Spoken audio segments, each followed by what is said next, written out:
محرم الحرام عظمتوں اور احترام والا مہینہ ہے. اس مہینے کا غم، رنج، ماتم سے کوئی تعلق نہیں ہے. اس مہینے میں کالے کپڑوں کا پہننا اور اظہار غم منانا اور ماتم کرنا، نوحہ کرنا، یہ اہل السنہ والجماعہ کی نہ پہچان ہے اور نہ ان کا یہ عمل ہے. حضرات حسنین اور حضرت حسین اور آل رسول جو کربلا میں شہید ہوئے ہیں، ان کی شہادت پر قرآن کہتا ہے کہ وہ مردہ نہیں ہے، وہ زندہ ہیں.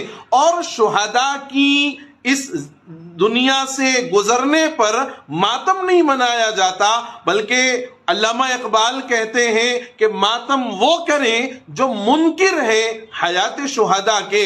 ہم زندہ جاوید کا ماتم نہیں کرتے. لہذا محرم کا ماتم رنج و غم سے کوئی تعلق نہیں ہے. نہ کالا لباس پہننا اہل السنہ کی علامت ہے.